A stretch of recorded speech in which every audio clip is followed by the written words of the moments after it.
to ensure that gains at the border are not lost to domestic logistical bottlenecks. Now, the floor is open. You know exactly what to do to catch the Speaker's eye. Senator Ledama. Point of order, Mr. Speaker, sir. What is out of order about the chair? Mr. Speaker. Mr. Speaker, you know this issue will really generate a lot of interest. And all of us would wish to speak, Mr. Speaker. So I was requesting whether you can limit the speaking time maybe to a reasonable 5 minutes, so that as many as possible senators can be able to contribute, sir. No, honorable senators, we do not need to go through the steps of processing that motion as proposed by the Deputy Speaker. If we can strike a consensus on the number of minutes each senator would utilize once they get the floor. 5 minutes it is. Senator Ledama, you may proceed.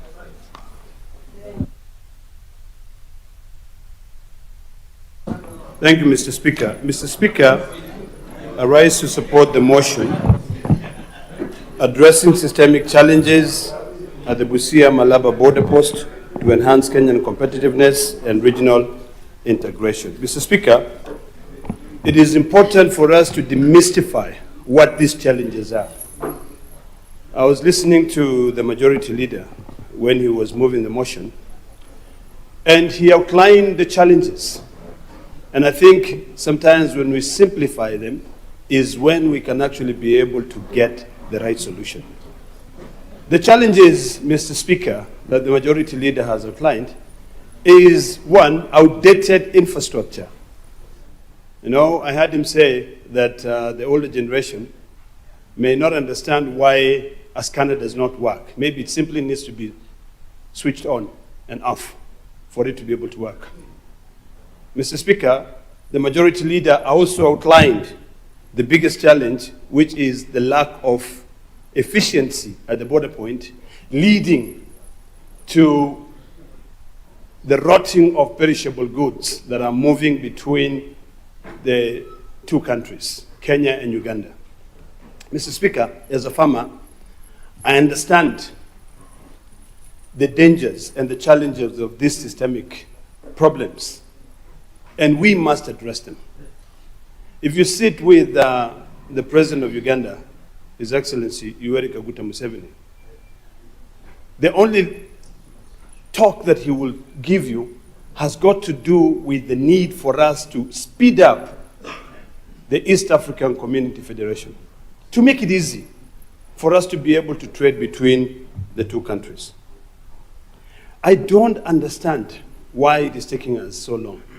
The majority leader has adequately said that this challenge has been there from different governments. Started from the Kenyatta government, came to the Moi government, went to the Mwai Kibaki government, then to the Uhuru government. I think if there's any government that can now resolve this problem is this government. A government that is made up of young people, people who understand the dangers of living in a country or in a region where you can simply walk from Busia in Kenya to Busia in Uganda. Just walk. But if you dare take a flight from Uganda to Nairobi, you will pay a minimum of 100,000 shillings. The same distance, which is from Nairobi to Mombasa, you would pay about 25,000 shillings. So the question that now I put out here for us to ask ourselves is, are we being fair to the business community? If your goods are rotting on the road just because of inefficiency, are we ever going to get out of this business of playing second fiddle to the developed nation? I think it's about time, ladies and gentlemen, that we really move forward, pass this motion, and ensure that those things are actually resolved. And what is it that we can actually do? The first thing, Mr. Speaker, because I see the time is running, is that all of us, between, particularly policymakers of both countries, we must all be educated on the need of enhancing trade between these two countries. The majority leader has said that he buys quite a lot from Uganda. I'm also a consumer of a lot of goods from Uganda. I buy a lot of animal feeds, and I go through the same hurdles. Sometimes my trucks are delayed at the border point for 2 days, and it affects. You don't want to live in a cow barn or to go and sit in a cow barn where the cows do not have food. You will cry yourself. So if you can cry when you see the cows are crying because they have no food, what about people who have got to work, travel, sleep on those trucks just because of inefficiency? Mr. Speaker, I really...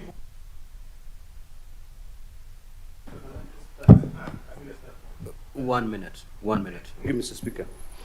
Mr. Speaker, I really hope that we now move expeditiously because Parliament pronounces itself through motions and bills. This motion must now be fully implemented. And the issue here are very clear. The systemic problems have been outlined. It doesn't matter how many times we say outdated equipment. Can we enhance them? Can we now push to ensure that we finalize this East African Federation? That is the only way we can be able to solve it.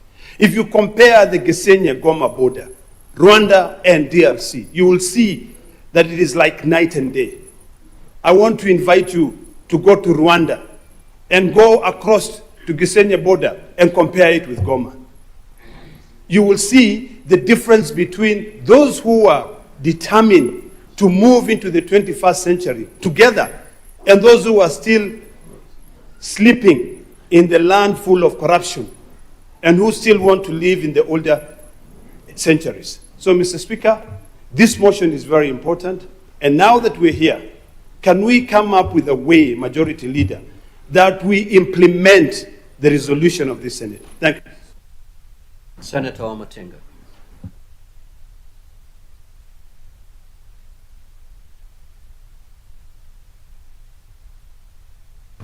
Thank you very much, Mr. Speaker, sir, for giving me an opportunity also to add my voice to this very, very important motion. As I always support, Mr. Speaker, I must say that it is time, Mr. Speaker, that we as a country leverage technology that we have to ensure that we get some of these things done. Having said that, Mr. Speaker, allow me also to say that indeed being an elderly senator and what the majority leader said that we may not be able to know what needs to be done, Mr. Speaker, I want to disabuse that statement and say we understand technology and we know what needs to be done, and that's why, because we put this country first, we woke up very early to ensure that we went to the border to make sure that, Mr. Speaker, we get this thing done, Mr. Speaker, because the younger senators, as they enjoy and sleep, we, the elderly, must make sure that this country moves in the right direction. Having said that, Mr. Speaker, it is imperative, Mr. Speaker, to note that. Senator Fernandi, what is your point of order? Mr. Speaker, is it in order understanding 105 for the great Senator Wamatinga to lie, yet I sat next to him? Kwani are we all? Senator Kituku was here, I was here, Senator Kituku was there. Mr. Speaker, can they just make things that are factual instead of misleading the House? Order, Senator. Order, honorable senators. Order, honorable senators. Senator Wamatinga. Senator Wamatinga, don't use age to describe who attended, who did not attend. Thank you, Mr. Speaker, well guided. I'm not sure whether Senator Chelage feels old, but having said that, Mr. Speaker, indeed, it is very important that we get this thing right. Mr. Speaker, sir, I do remember one of the issues that was raised as we visited the border point is about the social amenities, about areas where the drivers drive for long hours where they can get to relax. I do remember, Mr. Speaker, one of the motions that I moved in this House while I was still very, very new was about having these service points in our highways, Mr. Speaker. I'm happy again that this has come up again, and I think it is imperative, while we sit here in Busia, to say that we must get it right. Mr. Speaker, the amount of revenue that we collect in these border points, when streamlined, Mr. Speaker, we can collect far much more.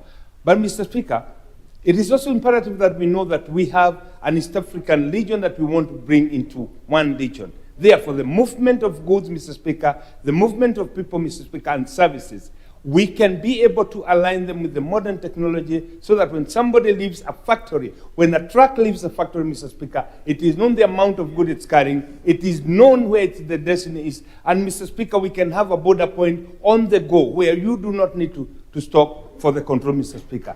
This, Mr. Speaker, using modern technology can be done. Then, Mr. Speaker, I think it is also important that we also introduce a kind of a mechanism that will ensure that those who cheat, those transport companies who cheat, Mr. Speaker, they're earmarked, and then we can have also, as it is in Europe, random checks so that we do not have to stop all the trucks on the way. This, Mr. Speaker, will save on time. This, Mr. Speaker, will save on the efficiency and will improve the profit margins of the businesses, and therefore bringing the cost of some of these things down, Mr. Speaker.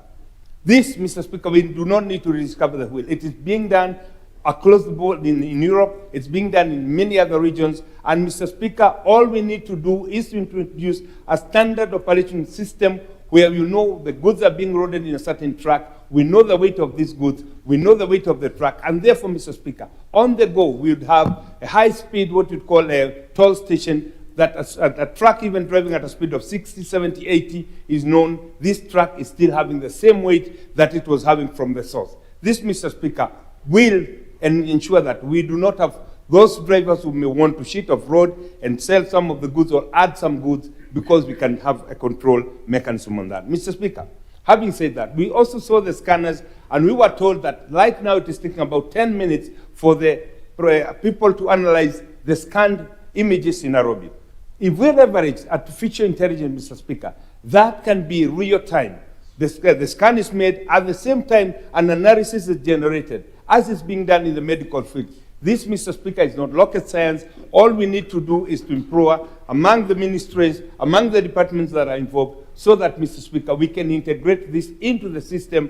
And this, Mr. Speaker, will ensure that we reduce the amount of those drivers, those transporters who may want to ship. Mr. Speaker, as I conclude, it is also imperative we ask ourselves, where do we want to see ourselves as a region, Mr. Speaker? As we try to encourage this East African integration, we'll have more people travel across borders, we'll have more manufacturers and more industrialists work across the border. And therefore, Mr. Speaker, as we develop the standard operating procedures, Mr. Speaker, it is important to look at what other economic blocks are doing. And this, Mr. Speaker, must be done with one thing at the back of mind: to increase the profitability of the business, to reduce wastages, and most importantly, Mr. Speaker, to ensure that the services that are offered at the border point are available at all times. It was released, Mr. Speaker, that some of the government departments are only available from 8 to 5 and from Monday to Friday. Mr. Speaker, it is such a sad affair that a transporter will have 30 seconds. 30 seconds. Thank you very much, Mr. Speaker. It is so unfortunate that we have to have someone to wait for 48 hours because an employee of the government is only available from 8 to 5 and from Monday to Friday. Mr. Speaker, we must ensure that all these services are available 24 hours, 7 days a week, so that we do not affect the profitability of those doing business across the border. Thank you, Mr. Speaker. I support. Senator Faki.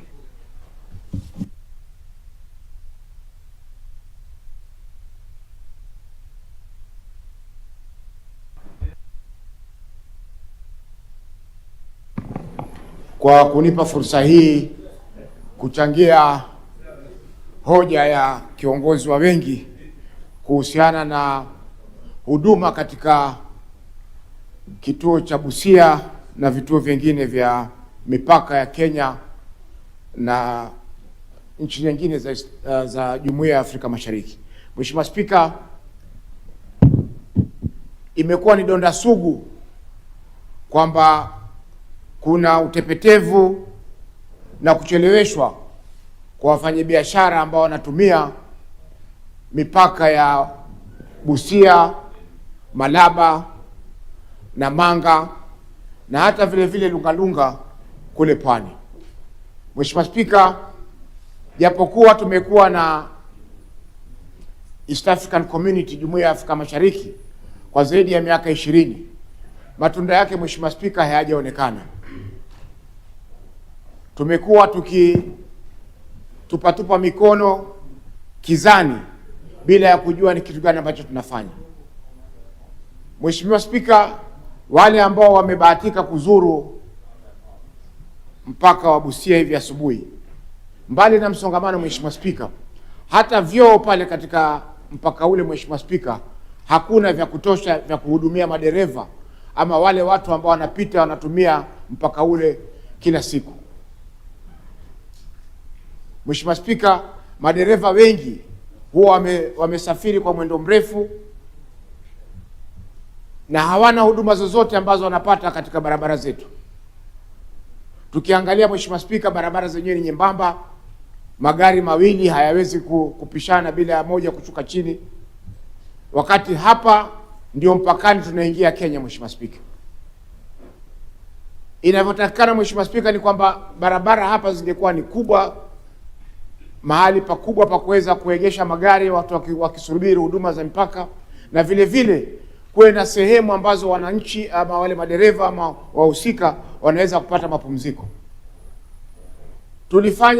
Nilifanya mswada Mheshimiwa Spika wa kutaka kuwekwa vituo maalumu katika barabara zetu kuu ili dereva aweze kupata kupumzika, kuwe na huduma za ambulance pale, kuwe na huduma za zimamoto na huduma nyingine za kijamii katika barabara zetu kuu Mheshimiwa Spika, kwa sababu tumeona kuna sehemu kupata fire na barabara nyingi ama zimamoto na barabara nyingi Mheshimiwa Spika ziko mbali na vituo vya mji.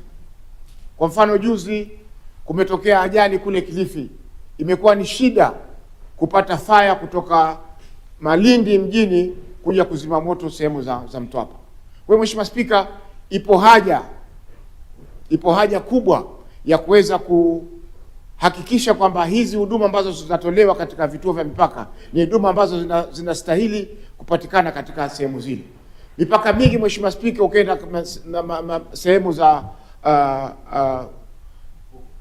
Ulaya utapata kwamba ni ile tunaweza kusema seamless, yani hakuna pingamizi yoyote, unaingia mpaka mmoja kwenda mpaka mwingine bila matatizo yoyote. Lakini hapa kwetu Mheshimiwa Spika imekuwa ni donda sugu.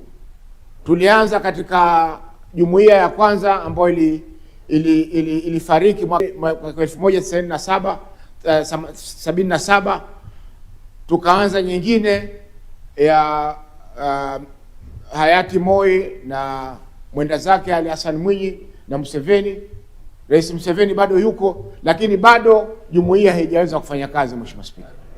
Zaidi ya miaka 20 sasa, wakati jumuiya ya Ulaya ilikuja nyuma sana baada yetu na inafanya kazi bila matatizo yote. Kwa hiyo Mheshimiwa Spika, mbali na kusema hapa, ipo haja ya wale maafisa wahusika kuhakikisha kwamba hivi vituo vinafanya kazi, kwa sababu vituo vikifanya kazi mapato yataongezeka, mazao yataweza kuongezeka, kwa sababu kutakuwa na haja ya watu kukuza mazao zaidi ili waweze kuuza katika masoko ambayo yako. Lakini kwa sasa Mheshimiwa Spika, ni kunyanya sana katika sehemu nyingi za mipaka. Watu wengi wanapoteza wakati pale, wanapoteza masaa, madereva wanapata shida kwa sababu mara nyingi mizigo haifiki kwa wakati unaotakikana. Hata kama tutaweza kujenga vituo zaidi kama hicho ambacho kimekwama hapa, itakuwa haina faida Mheshimiwa Spika, wakati huduma zenyewe si za kisasa. Senator Abbas.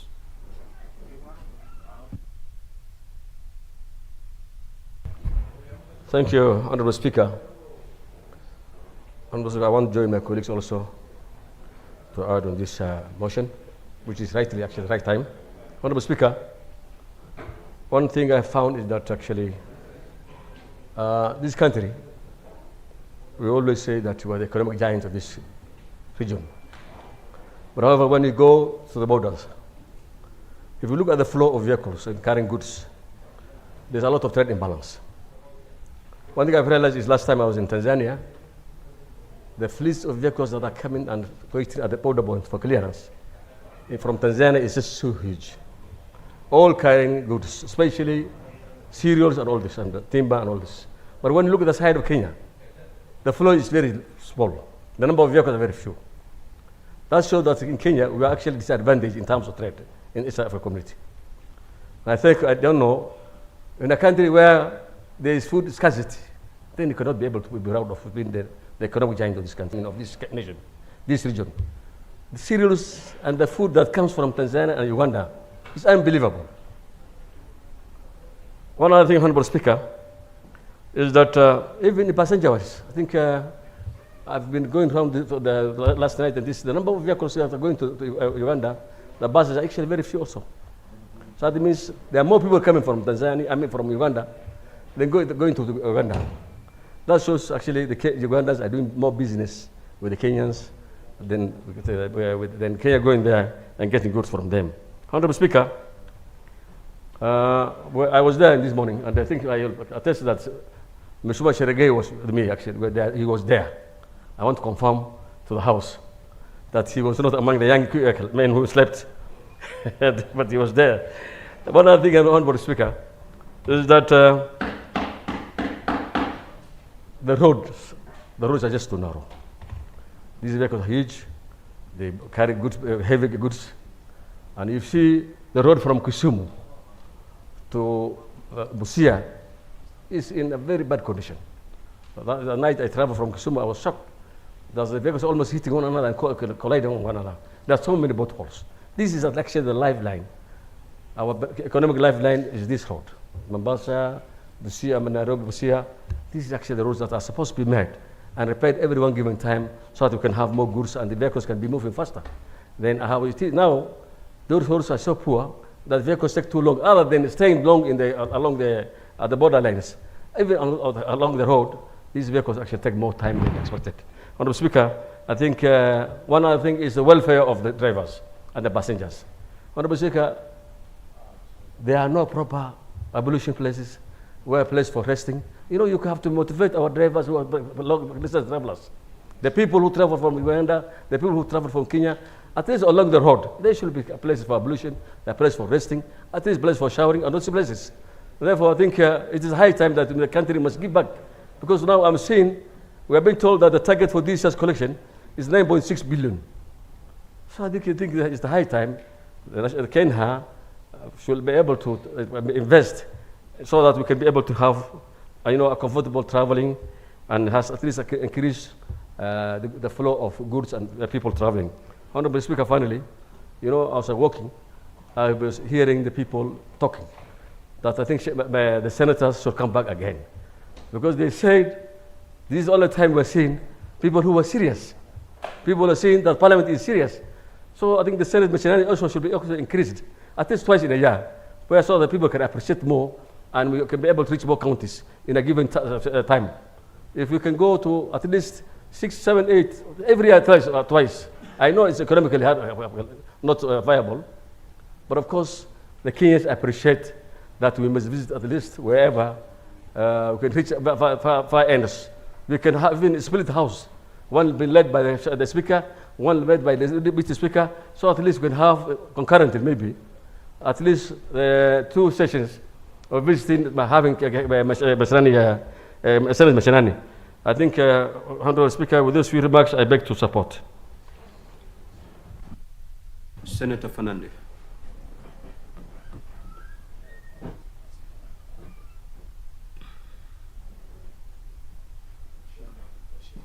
Thank you, Mr. Speaker, sir, for this opportunity. I confirm that I was among the senators who went today in the morning. Mr. Speaker, and I want to confirm some of us are young, but we wake up as early as 4 a.m. to serve this nation. And even during initiation, some of us went at 3 a.m. So sleep is not an issue because some of us are dry Kalenjin men. Mr. Speaker, let me make the following observations. One is that I was You know, this border issue is a very critical issue. Mr. Speaker, I thought I should dispel the critics who wonder why senators would visit a border post, because our work is devolution and counties. Yet most of our critics forget that under Article 96, our role is to protect devolution. And Busia as a county is a border of another international country like Uganda.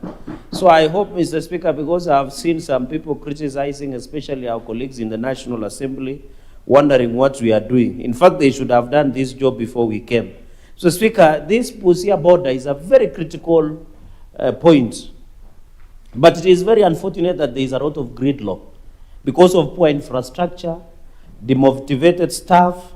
Mr. Speaker, we were shocked that there is around 110 acres, colleagues, who is supposed to be handed over to Kenya Revenue Authority to develop and expand and ensure there is ample parking and processing of clearance of trucks that are either outbound out of Kenya or inbound from Uganda.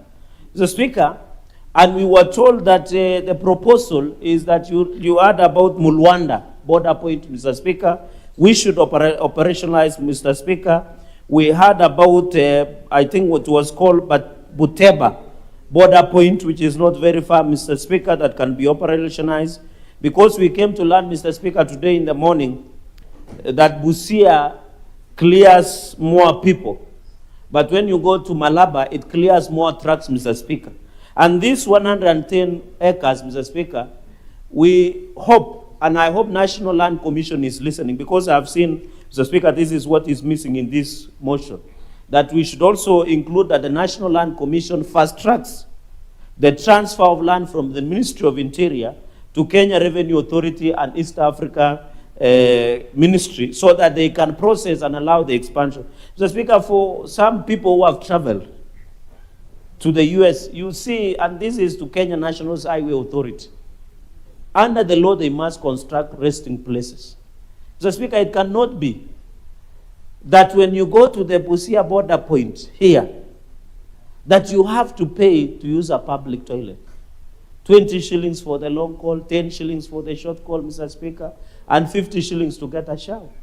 While you go in some states in the US, they have constructed resting place with a convenience store, a sleeping area, a parking area, Mr. Speaker, and even where you can protect dignity. And it is embarrassing, Mr. Speaker, that in the other side of Uganda, the use of hygiene facilities, that is toilets, is free of charge.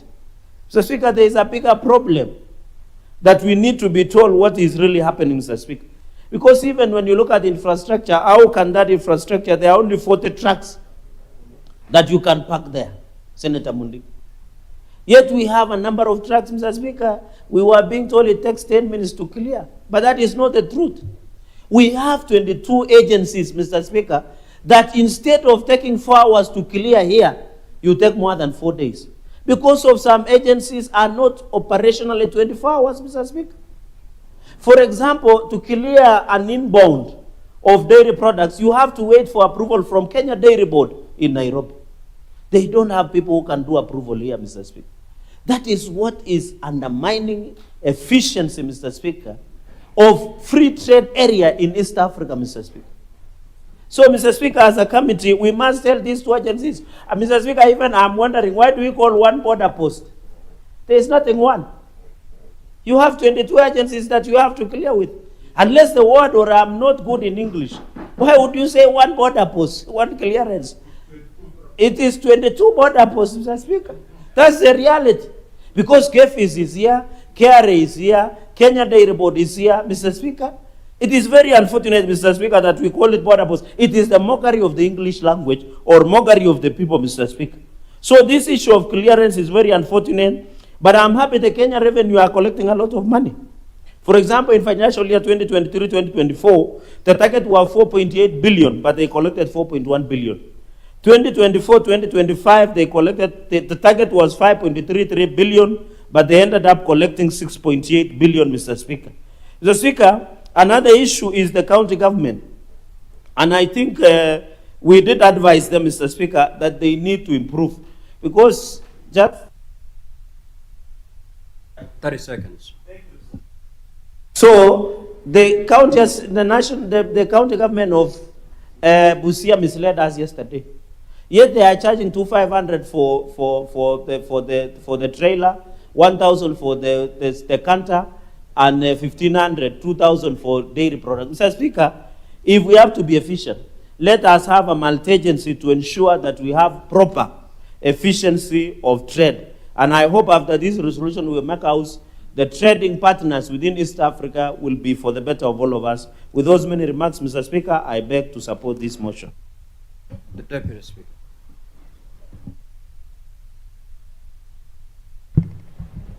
Senator Wambua, you should also recognize that there is some protocol that should be observed at some point.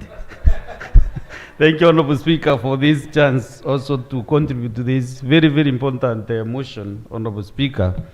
Honorable Speaker, we are here in Busia because the work of the Senators, Article 96, is to protect the counties and the governments and the governments that we have in the counties. Mr. Speaker, when we met the governor of Busia County the first day on Monday, he has a lot of challenges, especially on health care, because whatever budget they propose in his budget, 30% of his budget is consumed by maybe the other side. I don't want to mention the name of the country, but our neighbors from the other side. Therefore, Mr. Speaker, one of the reasons why they have that, they're overstretching their budget on health is because of also the congestion that is here, Mr. Speaker. Because when there is congestion, there is a high population, there are breakouts of diseases and so many other challenges. So, Mr. Speaker, we are living now in the year 2025, almost 63 years after independence. And Mr. Speaker, we have not been able to clear or to finish up some of the challenges that we have encountered since independence. Mr. Speaker, we don't need to believe at the point that or maybe try to blame the previous governments. Mr. Speaker, the government of Jomo Kenyatta, Moi, Kibaki, Uhuru, we should tackle the challenges that we have now. We have been elected by the people from 2022. We will be in office up to 2027. It should not take us beyond 2027, Senator Wambua and my colleagues, before we finish up these challenges that we met here. Then what will be the need for us to be in the office for 5 years? I was asking my colleague, Senator Kisang, because he has been the Haiti ward for that 4 years. And he pronounced that during the last impeachment. So I was asking him for that, with that 4 years experience, why don't you propose or come up with a system that can be able to be used the way Senator Matinga was proposing, so that we don't need to queue. There is a system, IT solutions in everything, Mr. Speaker. But he challenged me and told me, you know, systems don't like straight things. So I don't understand what is that system that does not allow efficiency. So, Mr. Speaker, I think this time round, let us collapse that thing called the system so that we can do the right thing. If you have that proposal, Mr. Honorable Senator Kisang, why don't you bring it in this floor of the Senate? Come with it, let us discuss, and then we make the government to act. We are a House of Parliament, mandated by Kenyans to make laws, to facilitate efficiency, even in government, to tame corruption and all these things, Mr. Speaker. Mr. Speaker, it is unfortunate that, you know, the East African Customs Protocol was signed many years ago. And up to date, some of the member states don't want this thing to be implemented. You have our brothers in Tanzania, let me mention that side. Because, Mr. Speaker, you can never practice in Tanzania. But Kenya is around experts. Whatever profession you have, you can come from Uganda, Tanzania, Rwanda, Burundi, now Somalia also, Sudan, South Sudan, and practice in Kenya. Even representing a citizen of Uganda. The other day is a problem with our sister lawyer, Mother Karua Senior. Because, Mr. Speaker, whatever we agree, countries don't want to implement those issues. Mr. Speaker, let this be maybe, since we're in Busia, let us sort out this problem in Maraba and Busia Mbonda, And Mr. Speaker, these challenges are very minor. One is about the road, which even yesterday we agreed this road should be fixed so that, Mr. Speaker, the efficiency can be observed. If it is the scanners, the lack of staff, enough staff, we have so many Kenyans who are languishing, even in these streets of Busia, who can even support to work at these border posts, Mr. Speaker, and also expand the Maraba border works at 4.2 hectares of land. There is no space even for these trucks, Mr. Speaker. So I think let this motion come up with a good resolution. We agree as the Senate and make sure that everything in these border posts lands smoothly, Mr. Speaker. Thank you very much, Honourable Speaker. Senator Oburu Odinga.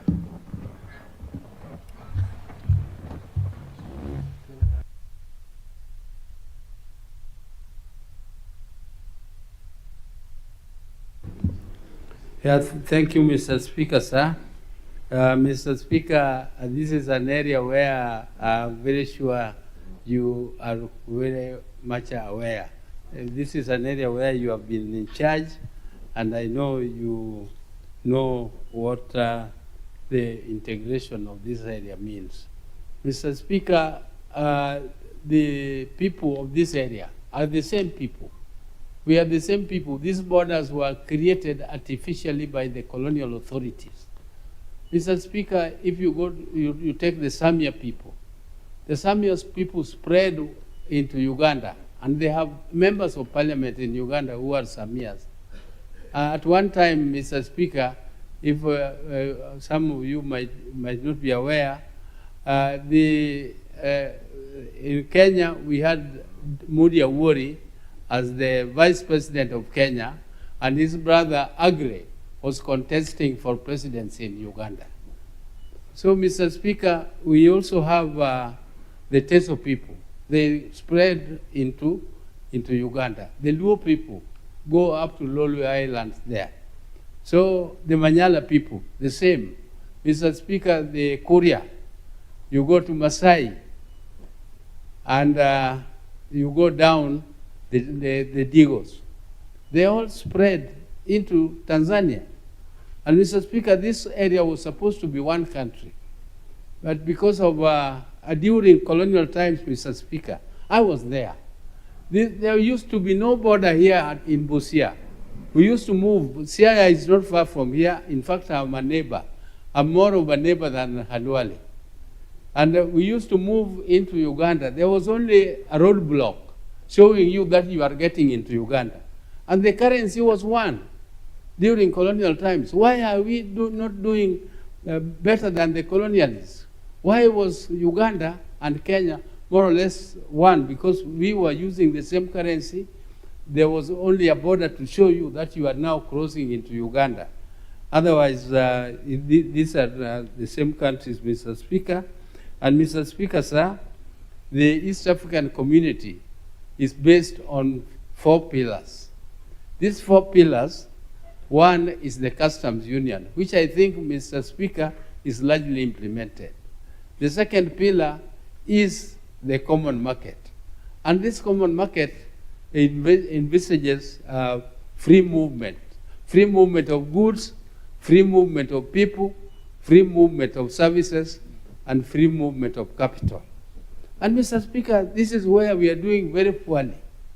Because on the free movement of people, you had Honorable Adama telling you how expensive it is to fly to Kampala here. Mr. Speaker, even here, movement, though moving on foot here is not a big problem, because now, Mr. Speaker, I think we can give credit that people can move with their IDs and they can go into Uganda. Mr. Speaker, on the free movement of goods, there is what we call the non-tariff barriers. These non-tariff barriers, they have been talked about for a long time. I think when you were there, Mr. Speaker, you remember the whole list of non-tariff barriers. They have been reducing them, but why are they not being eliminated completely? Because these are just artificial measures taken by governments to prevent free movement of goods and free movement of people sometimes, but mainly free movement of goods. Mr. Speaker, when it comes to the free movement of people, you also have problems with the right to establishment, because some governments they have signed the protocols. They signed the protocols, but their implementation with these protocols, Mr. Speaker, the big problem is implementation. Implementation is left to the member states, and they don't want to implement them. They signed them, but they don't want to implement them. For instance, right to establishment. The Tanzanian government, I think, sometimes fears that Kenyans are very greedy. They might nyakua all their land there. But, Mr. Speaker, that is not true. Kenya allows people free movement of people. They come and work in Kenya freely. And this should be practiced by all the members, because the protocols have been signed by all of them. And it is a problem of implementation. Mr. Speaker, we also have a problem in Lake Victoria. This lake is supposed to be... 1 minute to conclude your thoughts, Honorable Senator. Mr. Speaker, the lake is supposed to be a common user facility. Uganda practices common user practice with the Congo. They manage the lake jointly. Why can't the East Africans also manage this lake jointly, so that fishermen are not harassed and arrested? Some of them are even made to eat raw fish in the lake, Mr. Speaker. Sometimes the fines are too heavy for them and they are jailed there. We have to go and look for them every now and then. Negotiations have to be done. Mr. Speaker, there should be a common user policy for the Lake Victoria, so that all the fishermen from all the countries can enjoy this facility and benefit from it, Mr. Speaker. Thank you, Mr. Speaker. Senator Tabitha Matenda.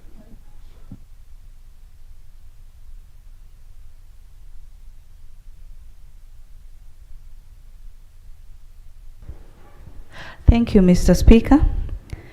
Allow me to just pick it up from where our youth leader just had mentioned something. That is, when you were once the minister for ESC between 2008 and 2010. And one of the key achievements, Mr. Speaker, that you delivered for this country was ensuring what we call the common market protocol. Free movement of people, free movement of services, free movement of our products, and also the free movement of the labor. We applaud you for that. Mr. Speaker, yesterday I had the privilege to join my colleagues in the Trade and Industrialization Committee, where we also visited the Malabar border. We had intensive discussions with the management and the different stakeholders that cut across. The meeting was led by the KRA manager. Mr. Speaker, one of my key observations as someone who's versed in matters finance was the revenue collection. As early as last year's revenue collection, it amounted to over 8 billion, Mr. Speaker. As we speak currently, their financial target is 12 billion, Mr. Speaker. Then you ask yourself and wonder, where does this money go?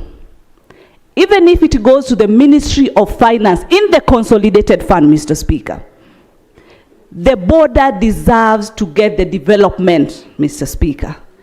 The management at the Malabar border, Mr. Speaker, is not able to address the financial issues that need to be addressed, because all the funds that they collect can only be decided by the Minister of Finance, Mr. Speaker. Mr. Speaker, there is a road at Malabar border, a 700-meter road, Mr. Speaker, that needs to be finished when it comes to matters tarmacking. How much would that cost? The much it can cost is about 200 million, Mr. Speaker. And if that road is finished today, Mr. Speaker, it will enhance and broaden movement in and out. Today, as we speak, it's only one road, incoming and outgoing, Mr. Speaker. How do we increase the market share? Why will not business people continue using the Arusha border, Mr. Speaker? if we are not factoring the issues that are in our borders. We were also privileged, Mr. Speaker, to meet the chairman of the clearing board agencies, the chairman of the truck drivers, the chairman of the truck owners. And Mr. Speaker, the issues that currently they are addressing, they are coming from our brother side, the other region. The Kenyan side, the issues that are there, they cannot be compared with the issues that are in Uganda side. Then you ask yourself, what's the challenge? It is people who have been given mandate, the police who are on the other side, the managers who are on the other side, who decide when to work and when not to work. Who decide when they want to clear a truck or not. Issues like they close books, they close shelves, they close the systems and sit back and watch. Before any truck is cleared, money has to exchange hands, Mr. Speaker. That is what the representatives communicated, Mr. Speaker. So there needs to be also a joint committee within both sides that can be able to address these issues. Because on the Kenyan side, there are no those challenges. The systems have been put in place, as much as there are few challenges whereby some of these clearances have to be decided in Nairobi. Some of the decisions have to be decided again back in Nairobi, Mr. Speaker, which brings the challenge because there is delay. When stakeholders, especially the veterinary department, where they work up to Friday, so you wonder a truck that has arrived on Friday, what happens on Saturday, what happens on Sunday? And you know very well that is a 24-hour border. That a document cannot be signed because these people do not work past 4 p.m., Mr. Speaker. What happens to those business people? Definitely they will use other routes. And how are we even going to stop the counterfeit and the smuggling if those departments and those stakeholders cannot up their game, cannot be able to extend those working hours or be able to address the labor challenges or the HR issues that they are currently having, Mr. Speaker. Mr. Speaker, it is the high time that also we as a house, I don't know. Conclude your thoughts. Thank you, Mr. Speaker. It is a high time that also the minister, Honorable Musalia Mudavadi, comes and brings these regional discussions so that these issues can be addressed and addressed conclusively and in a futuristic manner, Mr. Speaker. Otherwise, we are losing business in this country. Thank you, Mr. Speaker. Senator Andrew Omtata.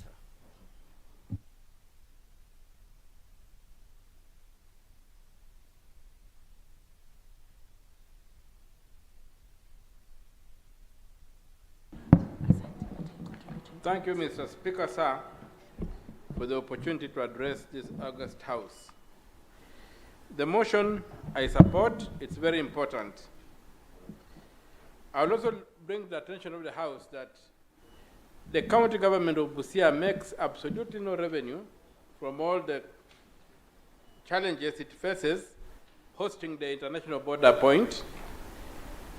There used to be a trailer parking here where the county council, before the county assembly came in, used to make some money, whereby the trucks would be taken off the road and put into the parking yard, and they would pay some parking fees. Now, that was taken away when they were doing the one border stop post by the Kenya National Highways Authority, with an undertaking that they would put up another border post, another parking yard. As we were told, there is 60 acres. There's about 70 acres available around the border that belongs to the Ministry of Interior, commonly known as no man's land. A temporary park could be put there to sanitize the congestion, get the danger. Another thing is that these people, the trailers sometimes carry hazardous materials. We remember sometime, was it around Naivasha, when we had that accident whereby one of the trucks exploded and incinerated many other trucks. When these trucks are congested here, there are sitting bombs that can go off in any way. And I want to underscore the point that our brother was making yesterday, the Honorable Wambua, he made a very important point that when the trucks are on the highway, they cannot be charged for any parking fees. Although they are parking, that they're creating congestion, they must be taken off the highway and put somewhere where they can then be attended to, services provided, and then they can also pay some parking fees.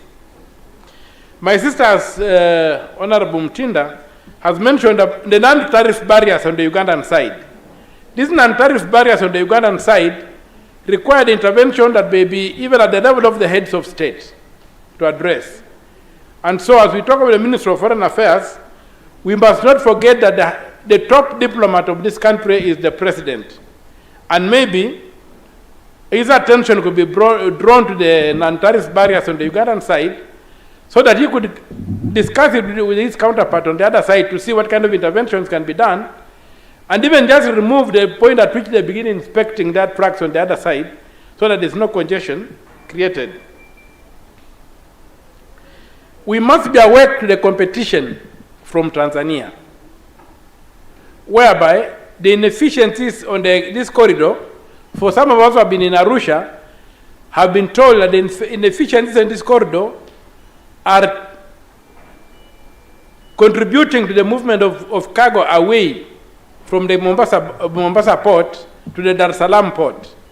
Countries like Burundi are some of them importing mainly through Dar es Salaam, despite the longer route, but because of the less congestion, the more acceptable terrain, they're taking business away from us.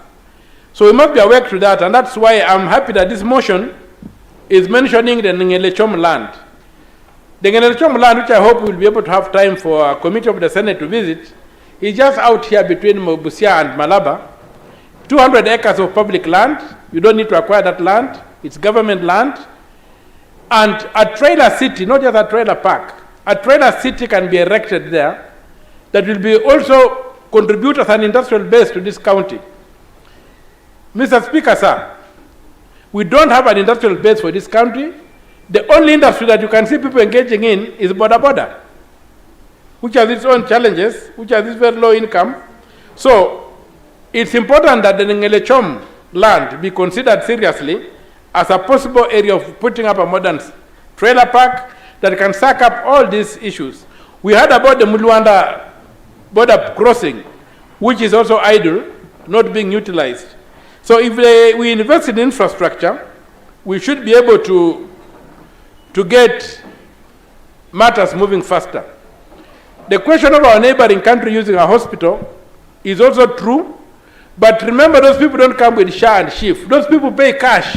Where does that cash go to? Those clients come and they pay cash. They don't use SHA and SHIF. Where does that money go to? So as we talk of saying that there's money, that there's a shortage of funds in the hospital, let us ask and find out where the money goes to, what are the allocations. Let them give us a detailed account of how this money is used. In fact, our neighbors are contributing a lot of money in our health facilities, but that money is never accounted for. It goes into somebody's pocket. So, Mr. Speaker, sir,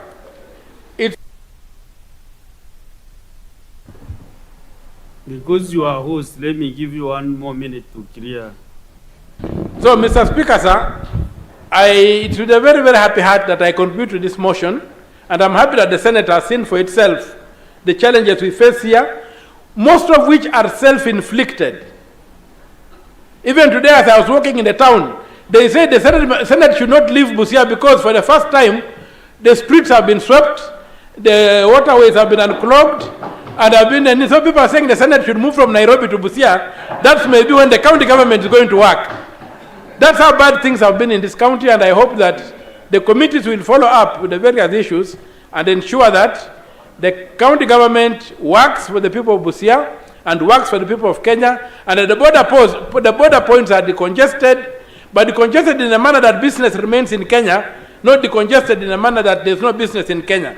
We don't want to see a situation whereby a trailer crosses from Nairobi. Thank you, Senator Mtata. Senator Kisang. Thank you, Honorable Speaker. Honorable Speaker, I also want to join my colleagues to support this motion. And from the onset, Honorable Speaker, it is important for people to know that systems work. You know, ICT systems work across the world, and they're all the same. The only difference, Chair, is the mindset of the leaders. And this is where we have a problem in Africa, because when we try to automate, there are many people who resist. In fact, I'm surprised that Senator Umtada is saying some hospitals within the county, they are still receiving cash. And we don't know where the cash is going, because we don't expect hospitals to still be receiving cash currently, because they're supposed either to pay through the citizens of Busia to be paying either through e-citizen, Paybills, or pay directly to the banks, Honorable Speaker. And that's why I was saying, Speaker, that there are systems in place that can be used to ensure the drugs, when they leave Mombasa, they go free all the way up to the destinations after paying their taxes. But because of corruption, because people want to reap where they did not sow, Honorable Speaker, they don't want systems to work. That is one of the issues. That is why recently, when you saw the Kenya Kwanza government introducing government procurement, there has been a lot of resistance everywhere, especially even by the county governments, because what they don't want is automated systems. They want interaction between human beings, so that they can exchange, things can exchange hands, Honorable Speaker. Honorable Speaker, this morning, we were at the border post very early in the morning. By 8 o'clock, we were there, Honorable Speaker. We were taken through, and we saw the challenges that are there, Honorable Speaker. One of the biggest challenges, if you look at this particular border on the Kenyan side, Honorable Speaker, basically it's like, it doesn't look like it is, in fact, the Namanga is better, Honorable Segi.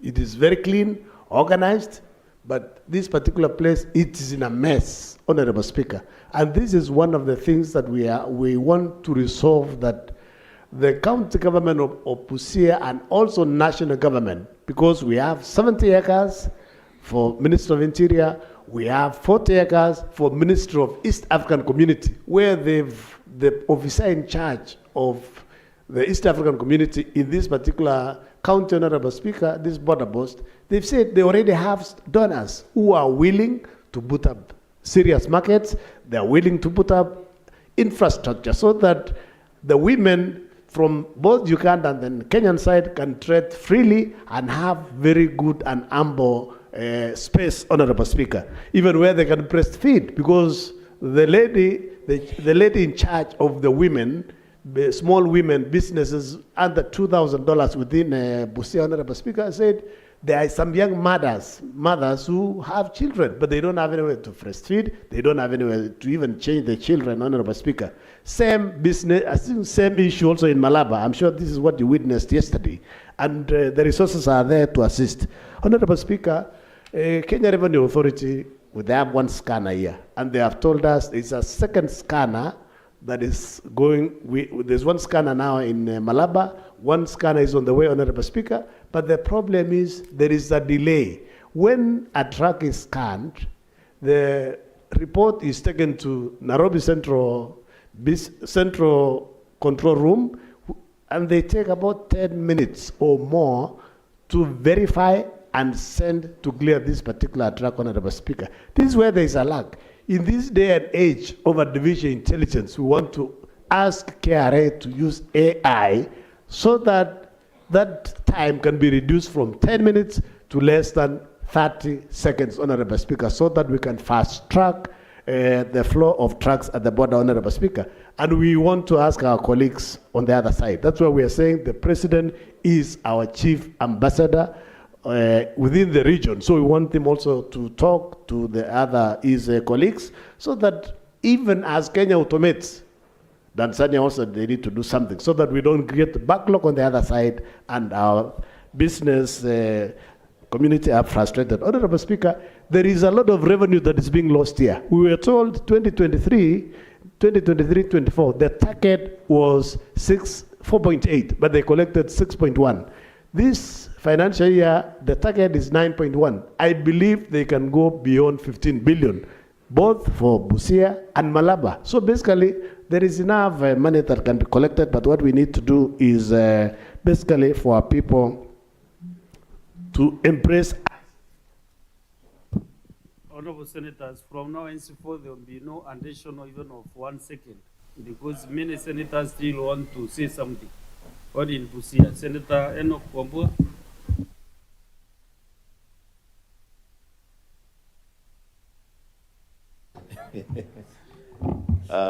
I thank you, Mr. Speaker. I don't know which principle this one is, but I'm happy to be back in Busia, Mr. Speaker. For the benefit of the people of Busia, this to me is more of a homecoming than just a visit by the Senate. I once taught in a school near this place called Mondika Boys when Senator Medu was still, I think, in baby class.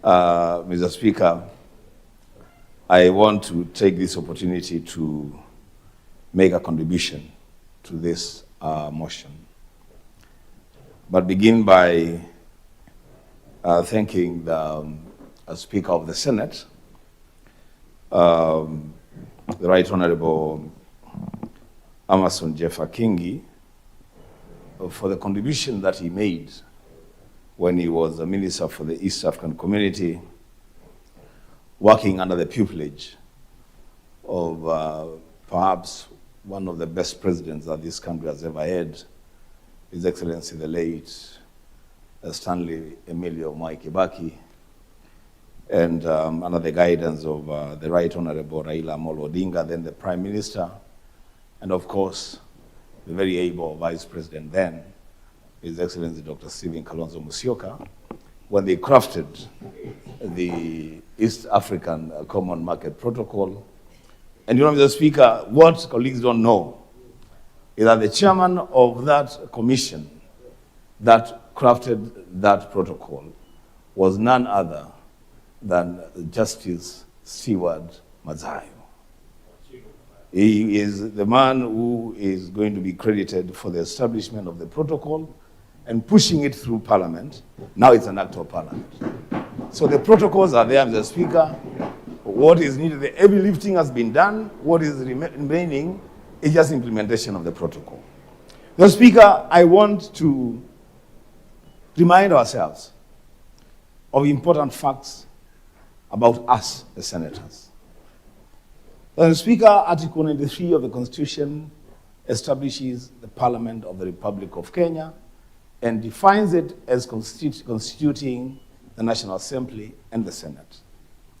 Article 96 goes further to assign specific roles to the Senate. And it is not by coincidence, Speaker, that the first assignment that the Constitution gives to this Senate is the protection of counties and their governments. The Speaker, Article 209 of the Constitution, 3. It assigns Parliament, where Senate is involved, the responsibility of giving powers and responsibilities to county governments to be able to impose taxes through an act of Parliament. The Speaker, when we sit here and talk about efficiency at the one-stop border post, it is okay because we are Parliament. But the Speaker, our first responsibility is to protect counties and their governments. It pains me, Mr. Speaker, that we are at a border county today where even this morning as we drove to this August House, there was traffic caused by trucks literally parked on the roadside. Mr. Speaker, I want to advance my argument yesterday that those trucks that are lining up outside this building, they are not just trucks. These are opportunities for this county government to make some revenue, to generate some revenue. But they cannot generate revenue because those trucks are in a traffic jam. They are not parked. Mr. Speaker, it compromises the movement of the people of Busia because they have taken one lane, but they are not paying nothing to the county government of Busia. The Speaker, we must empower this county government and other counties at border posts to be able to generate revenue from these trucks. And the argument that we are making business too expensive, it doesn't fly. Let county governments create parking lots. Let these trucks be taken off the roads to the parking lots. Let county governments generate revenue day and night, Mr. Speaker, so they don't always rely on the exchequer for the services that they render. Secondly, Mr. Speaker, when these trucks are parked here, they are consuming services that belong to the people of Busia. They are generating waste. It is the responsibility of this government to make sure that the Senator Anderson Mugatano.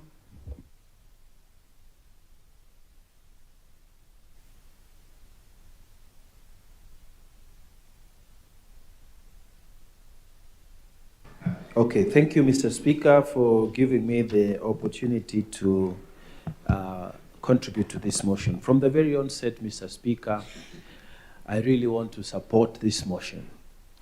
And Mr. Speaker, I have had the fortune in my life to serve as chair of the Kenya Ports Authority. And Mr. Speaker, at the port, there's a lot of movement of goods inside. And Mr. Speaker, movement of goods outside. Congestion and all these problems that are similar to what we are seeing here in Busia and at Malaba borders, very similar, Mr. Speaker. Mr. Speaker, today I rise to say only one thing, that the government of Kenya and the government of Uganda, Mr. Speaker, must heavily invest in ICT, Mr. Speaker. Technology is the answer. There's nothing else we are going to do that will help better than technology. Mr. Speaker, we are living in a different era. Now, the issue of technology takes precedence over everything else. If we are going to make these border issues work, it is technology, Mr. Speaker. Technology is what has moved the Kenya Ports Authority to be a highly profitable parastatal. It's technology, Mr. Speaker. Technology may be expensive now when you are investing in it, but it is the way to go. It is the answer to all these problems, Mr. Speaker.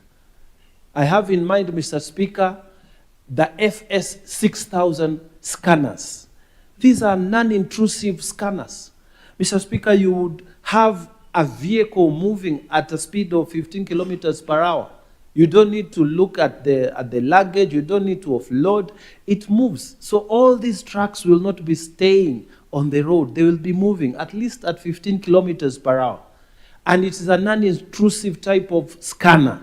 Mr. Speaker, the drivers and the people who are involved in this trade, we can have artificial intelligence, Mr. Speaker, on all of them, so that as they are coming, there are smart gates at the border, Mr. Speaker. These people are recognized as they are approaching the gates, so that their facial recognition and biometrics, Mr. Speaker, are used automatically by artificial intelligence. You don't need to have people. In fact, this thing of saying that we need to be given more staff, we should be talking about investing in technology, Mr. Speaker. Mr. Speaker, there should be a regional tracking system of all the goods. And these are systems which are available. When the goods are being loaded in Mombasa, there should be an electronic gadget there. Put in those goods, Mr. Speaker, so that through technology in satellite, you're able to track those goods, and those seals are not broken until they are disabled electronically. So from the point of departure, they are given those electronic seals, and they come. When they reach here at the border, there's facial recognition of the drivers. There are smart gates, Mr. Speaker. There are FS 6000 scanners passing. So who's going to complain about anything, Mr. Speaker? From the point where the goods are loaded to the point of destination, everything is properly enabled through electronics. And Mr. Speaker, if we can invest in electronics, if we in ICT, in this technology, Mr. Speaker, I'm telling you, all these things we are talking about will be a thing of the past. Mr. Speaker, in the past, we used to use passports that are checked and what and what. Nowadays, Mr. Speaker, if you go to any serious airport, you don't need to produce these things. You just put it there and everybody knows you are here, how many days you are going to stay. Mr. Speaker, it has been done in terms of humans. It can be done for cargo. And this is the answer to all these problems, Mr. Speaker. My proposal is that we must involve the two heads of state on Uganda side and Kenya side. We must agree on putting some money, budget, sufficient budget, to invest in the technology that is required to make these solutions a reality. Mr. Speaker, if this is done, we will not be talking about delays on the border side. Mr. Speaker, I support. Thank you. Senator Seki.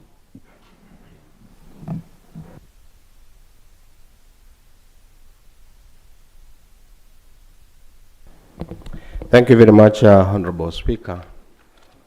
I also want to join my colleagues to support this motion on the challenges of the border points within our neighboring countries. Honorable Speaker, it is true that the East African protocols has discussed or it has been debated by most of our colleagues here on the free movement of goods, which has been debated quite long. But to me, I want to touch on the movement of people, Honorable Speaker. And this brings an issue of security. Honorable Speaker, we celebrate and we are happy that we are in border point of Busia today. And we have quite a number of border points in this country, one being in my county, Namanga and Tarakea border points, Honorable Speaker. Have a very big problem on issues of people trafficking and security of our people, Honorable Speaker. We have a big challenge of Kenyans being arrested in most of the countries, particularly Tanzania.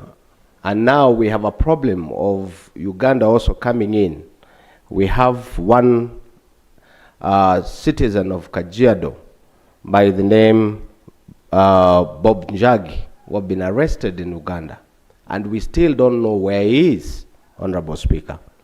We want to put our voice to the country security, the Foreign Affairs Ministry, to come in and be clear on where Bobby Njagi is, Honorable Speaker, as part of the protocols and that have been signed by countries, Honorable Speaker. Honorable Speaker, when I come back to the Kenya National Highway Authority, I want to support that they have many roadblocks within their highways, but there is no public facilities to help these truck drivers to at least to have free time or during the stopovers, Honorable Speaker. It is their time. It is the time for them to come in and start building, construct facilities that can help these truck drivers within their stopover areas where they do their weighbridge. Honorable Speaker, it is also a challenge for county governments to come in and have innovative ways to get more resources, particularly on the issue of parking, Honorable Speaker. It is not a must that there must be, that the counties should be told what to do to get revenue. They must bring innovative ways of getting revenue by constructing, locating, planning resources so that they get more money, not just to collect money through the highways, but also to do something to invest on their money, on their financial, within their financial budgets, so that they can get money through these truck drivers. Honorable Speaker, on the issue of KRA, we came in to see that the KRA have surpassed their budget, yes, true, as we've learned there, but it is also important that the KRA also brings back the money back to the border point, Honorable Speaker, because it is not good that we just get money from the border points and they don't invest whatever that has been received in that border point. Honorable Speaker, it is important that the Parliament of Kenya, National and the Senate, works closely with other national assemblies or national parliaments within the countries of East Africa, so that we bring in issues that we are discussing today and even before together, so that at least as we can force in and bring the issue of parliament and political interference within our borders, because it is only parliament that can bring sanity to the country. Thank you, Honorable Speaker. Senator Mandago.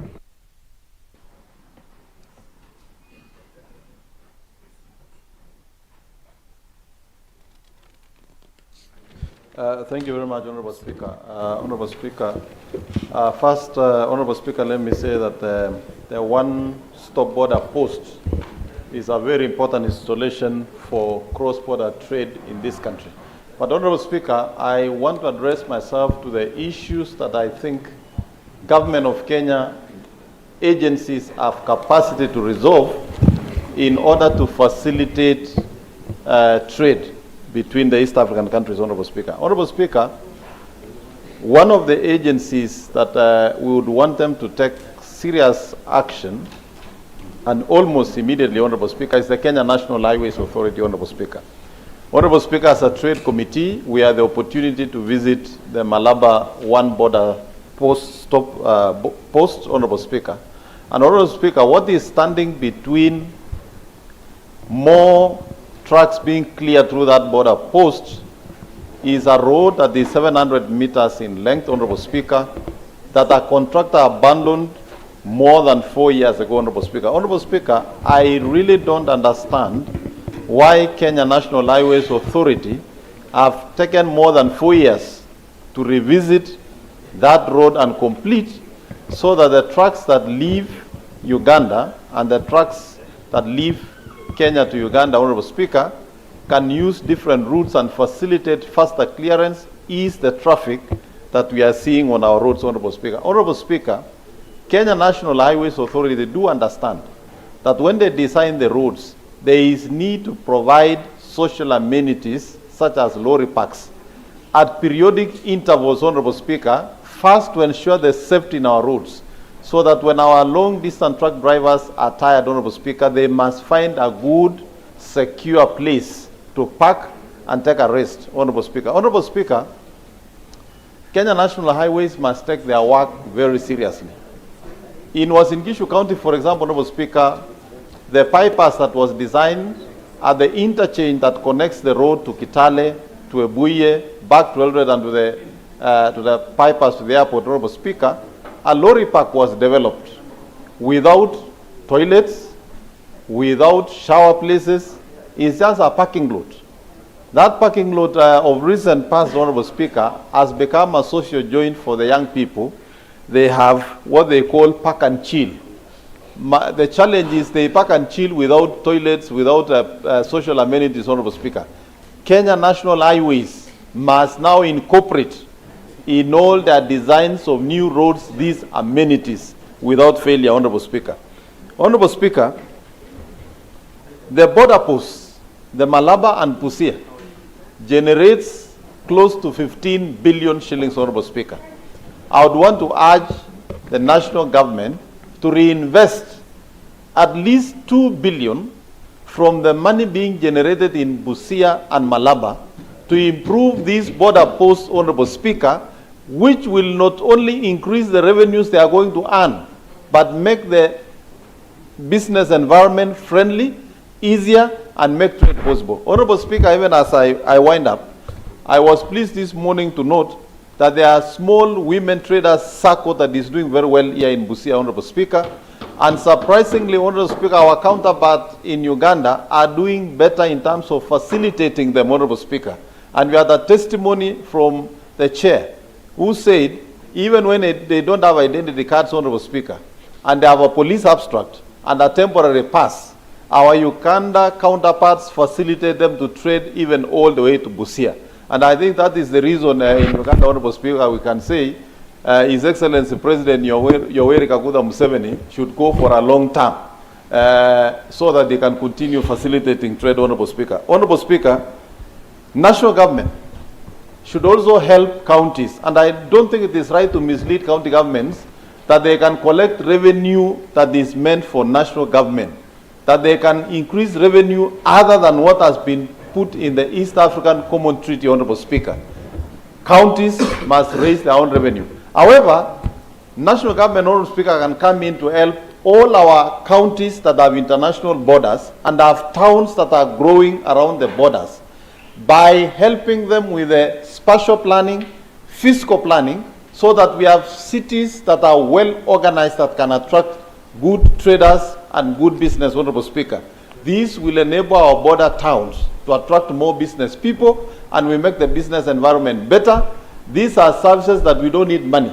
There is a lot of capacity in national government in terms of fiscal planning, spatial planning, in the Ministry of Lands and Housing, Honorable Speaker, which can be deployed to help Busia County to establish, to plan Busia town better, Malaba, and all the others. Finally, Honorable Speaker, we would want to request the Minister of Interior to move with speed and gazette the Buteba border post, Honorable Speaker, which will help the Malaba post to be decongested, Honorable Speaker. To cassette a border point, and I'm happy with the attitude of the officers responsible for the border management here in Malaba and Busia, Honorable Speaker, that they are even willing to go and set up an office using the containers. The road in Uganda is ready. The road from Kenya is ready. What is lacking is that gazettement, so that we can decongest these two border posts, Honorable Speaker, and allow more movement of trucks, resulting in more revenue for the government of Kenya, and making sure that we increase the ease of trade, Honorable Speaker. Finally, Honorable Speaker, we as East Africans should now move a step further. We are done with the issues of customs. We are done with the issues of protocols of trade to resolve. Senator Medu.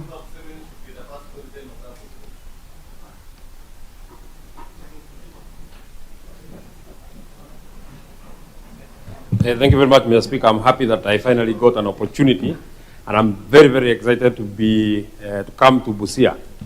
Mr. Speaker, I must inform you that it is my first time to come to Busia, though my grandfather applied his trade here. He was a timber business person here. And I also heard you, when you were making your remarks, speak about protocols and hierarchy. And maybe you may want to consult Senator Nyutu, Senator Wambua, Senator Karungo, Senator Murango, and they will tell you that I also hold a substantive office of leadership in this House, though informal. Mr. Speaker, sir, the Maraba border point, the projection of the revenue that we intend to collect for the financial year 2025-2026 is about 12 billion. Mr. Speaker, sir, having collected... There is a point of order from Senator Kongo Mwen.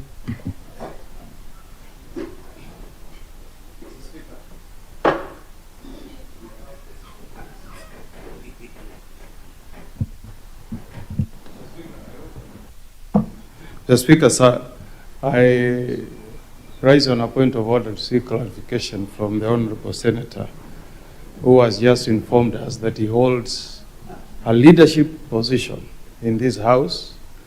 And Senator of Nyamira, I want to benefit, Mr. Speaker, by getting clarification from my good friend which position he holds in this House, so that we can also see whether we can benefit from that leadership position that he holds. May he put the record straight, Mr. Speaker. Senator Medu.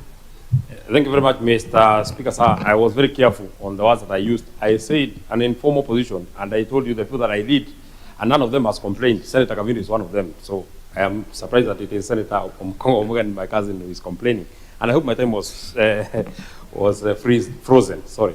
So, Mr. Speaker, sir, if indeed we correct this kind of revenue from this Maraba border point, this is a cow that we are milking, a dairy cow, which in the words of the people of Muranga, would be a hybrid cow that we are milking from so much, and we don't want to invest on anything. Mr. Speaker, sir, if we indeed want to continue holding the bragging rights of an economic powerhouse in East Africa, Mr. Speaker, then there are certain things that we should not be speaking about at this age and point.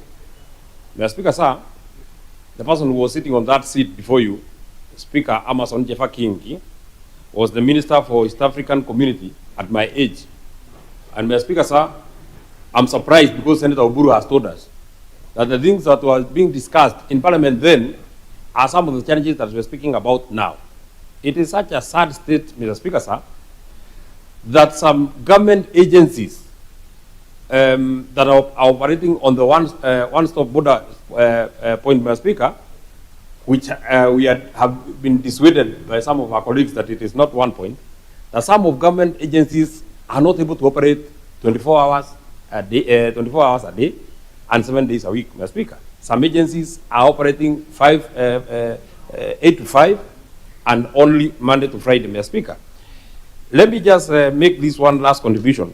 At this point of our time, Mr. Speaker, we should not be speaking about insufficient scanners of trucks that are being cleared to either go to Uganda or come to Kenya, Mr. Speaker, sir. We should actually be speaking about new technology that is being used at other places, Mr. Speaker. I've taken some little time to look at this scanner that has been spoken about by Senator Mungatana, the FS6000 scanner, NACTEC. Mr. Speaker, sir, this new technology that is being used in many other African countries, not even European countries, many other African countries, Mr. Speaker, sir, this specific scanner can scan up to 200 trucks in an hour. In the Malaba border, Mr. Speaker, there are only 600 trucks that use that border point every day, Mr. Speaker. So therefore, if you are to get modern scanners, it will be easy, it will be fast, and it will be efficient, Mr. Speaker, sir, for a truck to come from Kenya to go to Uganda, for a truck to come from Uganda to come to Kenya. If we continue speaking about free market and you don't know to invest, Mr. Speaker, sir. Senator Joe Newton.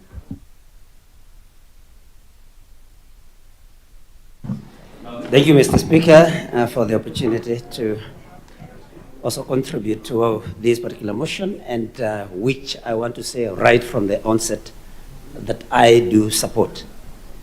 Mr. Speaker, most of the challenges that we are having in this border post, and indeed other border posts, can, like has been said by those that spoke before me, particularly Senator Mungatana and Senator Medu, be resolved by investing in good technology.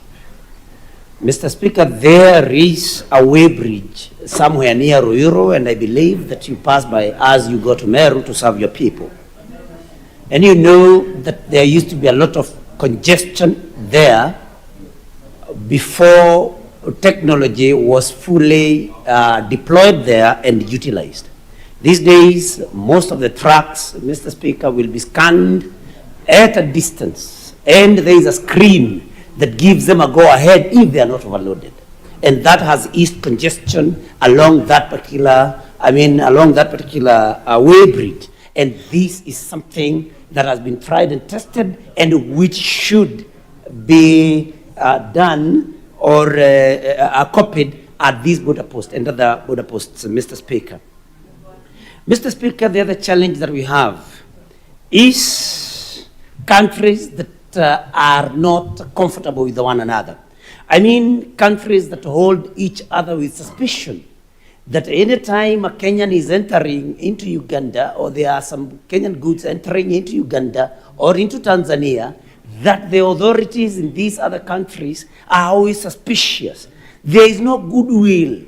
Countries feeling insecure that they let free movement of goods and services to happen that there is any particular country that is going to roughshod, to reign over them or to take advantage of this. And I think, Mr. Speaker, it's important that we call upon these nations, particularly the heads of state, to treat us as one people.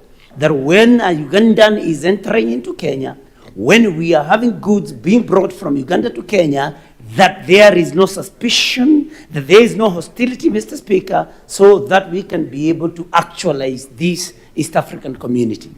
Mr. Speaker, I say this because we have had occasions of hostility even towards neighbors, even legally, Mr. Speaker.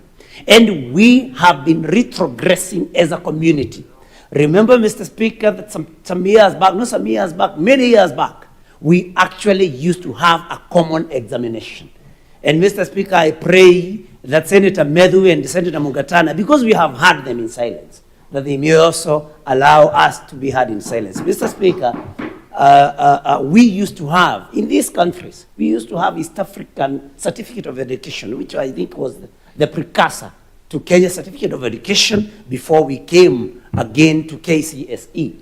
And so we were somewhere many, many years ago, but we have retrogressed because of lack of trust amongst these nations, Mr. Speaker. We used to have, like Senator Oburu Odinga, the youth winger, said, a single currency. We may want to challenge the sitting heads of state to see to it that we have retrogressed and to come up with new ideas to make this integration of the nations, of these nations, even more efficient, Mr. Speaker. Mr. Speaker, we cannot afford to have land that has been set aside but has not been utilized, Mr. Speaker. We are collecting a lot of revenue. Different countries are collecting a lot of revenue.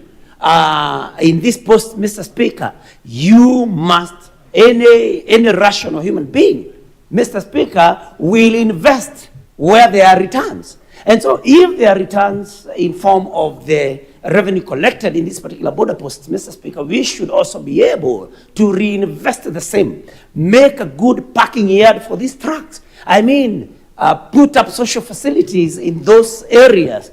I mean, and a fire brigade in each of these posts, Mr. Speaker. Because, like Senator Medho, who claims to have some leadership position somewhere, has said, you must feed the cow that you milk. And Mr. Speaker, we want to call upon our heads of state to trust one another. I mean, to lead us in trusting one another, because we are one people. We must be able to move freely. We must be able to move our goods freely in these countries, Mr. Speaker. But most importantly, to be underlined and that we want to underscore, it is the importance of investing in technology in order for us to save the man hours that are being wasted here by truck drivers, I mean, and their assistants, and each one of those who come to this border post, Mr. Speaker. Mr. Speaker, I support, because I see Mondegi Tuonaga also is requesting to speak. Senator Joyce Kori.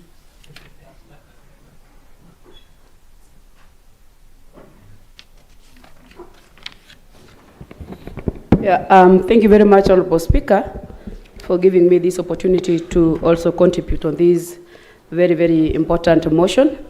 Honorable Speaker, I am lucky to have been part of the committee that had an opportunity to interact with the management board of the border post. And indeed, the challenges that has been raised within the motion are challenges that was raised yesterday, Honorable Speaker. Honorable Speaker, the challenges range from the infrastructure, and Honorable Speaker, it's high time that the government move with speed to make sure that it addresses these issues, because this is one of the areas where we are getting a lot of revenues to a tune of over 10 billion shillings. And Honorable Speaker, when you see the amenities that they are having, ranging from the social amenities, Honorable Speaker, you really feel for the management, because I would want to believe that they need to have the best, because this is one of the areas that is giving us resources as a country.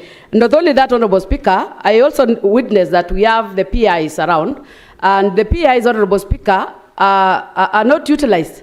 And I would want to ask the relevant ministry, that is the Ministry of Lands and the CS in charge of security, to move with speed and assist the border post in terms of graveling these lands, because these are PIs and they can assist them, because this is one way of decongesting the traffic within these areas, Honorable Speaker.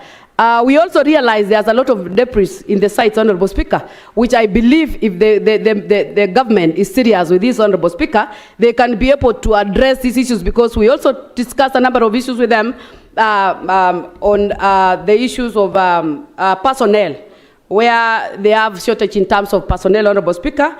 I know it's because of their budgeting issues, but I want to say that indeed, if it's going to be addressed, we are going to realize a good performance in terms of revenue collection and even the good condition that is supposed to be given to the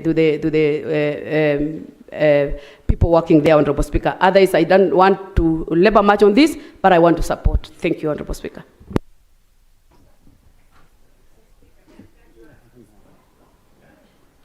This is becoming difficult.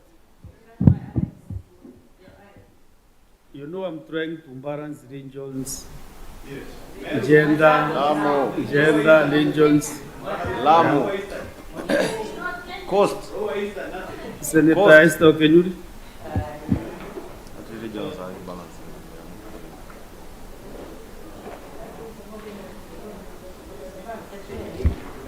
Thank you, Mr. Speaker, and I'm happy to be back again to Busia. It's not the first time we are here. The last time we were here with the Senate Committee on Trade was on the 4th of November 2023. And it's very unfortunate that what I'm listening from members are the same lamentations we got when we went on site with the area Senator Umtata. Mr. Speaker, I feel like we need to really look at this critically, because every now and then the same issues are raised and looks like we are not addressing those issues. Senator Mungatana spoke about technology, which I equally would wish to echo, because when you look at it, most of the systemic challenges are arising because we have not invested highly in technology so that we are able to save time, especially when the staff internally are working on some of the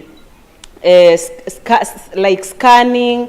You see, it takes a very long time. Had our country invested in technology, we'd save on issues like time. Mr. Speaker, we also have the issue of small-scale traders, the informal traders. This is very rampant. Why? They are avoiding the cumbersome procedures that are in formal trade, like regulations, the duties which are being levied, Mr. Speaker. But I'm really happy, and I would wish to support and say thank you to members in this House, because the Senate passed the Protection of Livelihood Bill, which is now in the National Assembly. And this bill, once becomes law, is going to sort the mess we are seeing at the border here, because this is going to compel county governments to incentivize areas where small-scale traders can operate from. So in one way, the county government will be making money, and the informal traders will also be thriving in conditions which are favorable for them, and then they'll have no complaint when you're taxing them. Because the issue right now, you're taxing people out of the small-scale trading they engage in, but the conditions of wherever they exist are pathetic. Sanitation, very poor. So, Mr. Speaker, apart from the other issues of infrastructure, there is a lot of small-scale trading that is going on there, which needs to be put into order so that they also contribute to this economy, and on the other hand, benefit from the structures the county governments are going to provide. And I really hope the governor here takes that seriously, because He's a member of the Trade Committee on the side of the Council of Governors. So he should lead from the front in ensuring that the people of Busia can make money through informal trading, which comprises of 60 to 70% of trade that happens in this country. Mr. Speaker, finally, when you look at the staff who are, the government officials who are working there, some have taken very long before undergoing training or retraining, so that they are able to execute their mandates in confidence that whatever they are doing is up to date. They compare with what officers in other areas are doing, so that we also keep with the international market on what new technologies and other practices that they are adopting. Thank you, Mr. Speaker. Senator Kamau Githuku.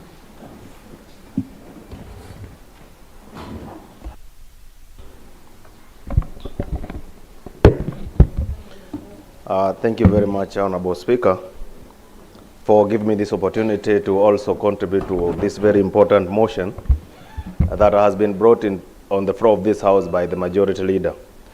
Honorable Speaker, I am privileged to be among the people that happened to visit the Busia border. Honorable Speaker, the people of Busia are watching. And whatever, Honorable Speaker, we are discussing here today, they want to see whether whatever we are discussing will be kept into practice, so that, Honorable Speaker, their challenges can be addressed. In every growing country, Honorable Speaker, there are some factors that contribute to the growth of that country. One of the factors, Honorable Speaker, that contributes to the growth of every country is the revenue collection. Honorable Speaker, I was privileged today to attend to a very important meeting this morning, and we were informed that the projection that KRA have over this financial year 2025-2026, they are intending to do a collection of 9.1 billion in the financial year 2025-2026. Honorable Speaker, so far, they have only managed to collect 3.9 billion. Honorable Speaker, the deficit that has not been collected depends on so many things in order for it to be realized, Honorable Speaker. Mr. Speaker, there are some factors that will contribute into allowing that deficit to be realized, Honorable Speaker. Honorable Speaker, there are some things that need to be addressed. One of the things that need to be addressed, Honorable Speaker, is the issue of how the staffs that are worked in that organization, Honorable Speaker, will be facilitated. Mr. Speaker, one of the issues that we have noted with a lot of concern is the issue of health concern. Mr. Speaker, out of the 20 staff establishments that are supposed to be working in the health sector, Mr. Speaker, it's only 7 staffs that are available. Honorable Speaker, the entire department is understaffed, and I don't see the way they are going to do their job effectively if they are such understaffed. Honorable Speaker, that is an issue that the government needs to address with a lot of concern. Another issue, Honorable Speaker, is the working condition of the people in that border, whatever, Honorable Speaker, and that thing need to be addressed, because if those staffs will not be given an opportunity to do their work effectively, Honorable Speaker, the resources that they are supposed to collect that will contribute to the Kenya GDP, Honorable Speaker, will not be realized.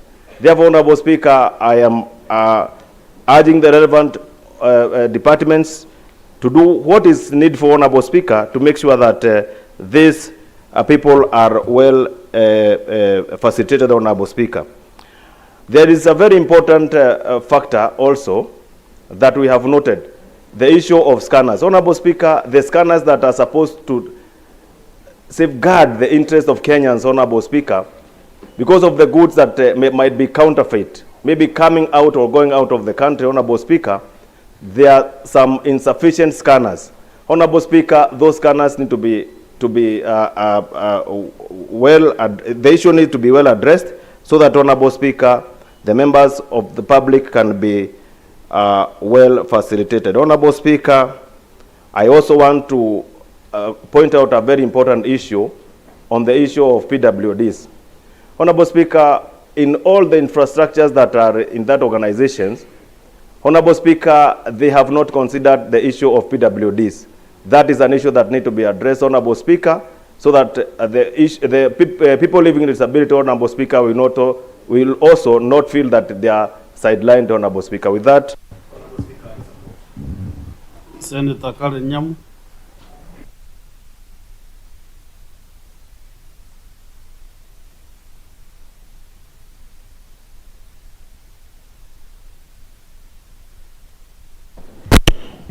Thank you, Mr. Speaker. I want to support this motion that addresses the perennial and endless challenges that we have continued to experience in our Busia-Malaba border. And because these are very key lifelines to the cross-border trade and the integration as well. Mr. Speaker, 60% of the trade that we have between Kenya and Uganda, and even the wider East African community, happens through this border. And members have emphasized on the amount that we generate in terms of revenue from that border. But I wish someone could quantify the losses in billions that we make as well due to chronic inefficiency. And to me, the inefficiency is by design, because I do not think the suggestions we're giving here to fix this mess is not known. I think there are people who are benefiting in a big way from this mess and who would not want it fixed.